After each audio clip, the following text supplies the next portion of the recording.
So, Mr. McCarty, thank you so much for joining us today. So, this year, the Hugo Awards winners have been finally announced, and several categories feature the Chinese authors and artists. So, I'm wondering what are your overall impressions on this year's award winners, and particularly, how do you interpret the significance of Chinese presence at this year's Hugo Awards?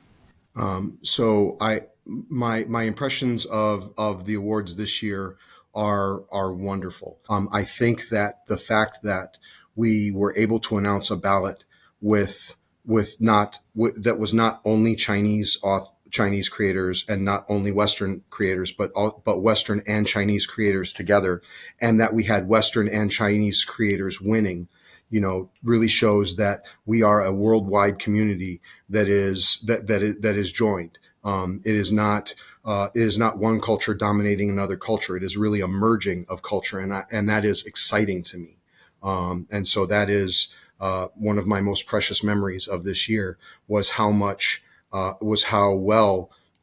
Because when I grew up, China was a place far away that I had no contact with. And I imagine for the Chinese fans, my home in the United States in Chicago is someplace that's far away that they maybe don't have a lot of contact with.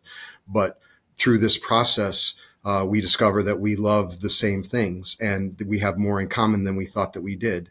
And I think that that's the power of the Hugos, is to bring people together and show us that we are a family. For those who are not hardcore science fiction readers, can you provide some reasons to become one? Any recommendations in the science fiction genre to start with? It's usually best to try to find your way into it through something that you like, because suddenly you're like engaging on this idea and now other things become interesting to you, and your experience of of these items changes you, and opens you up to more things. And so like the reader that I was when I was 9 years old and first discovering science fiction, those books that I read opened me up to more books that I then discovered, which opened me up to more books. I'm a different science fiction reader now, almost 50 years later, than I was as a child. And that transformation. Often science fiction deals with transformation, but the thing is, as you do this, as you discover new works, you are going through that science fictional process of transforming yourself. You are becoming different than you were before by engaging with ideas that you hadn't thought of before. That's what drives us, and that's how you transform yourself into a science fiction notable, such as myself.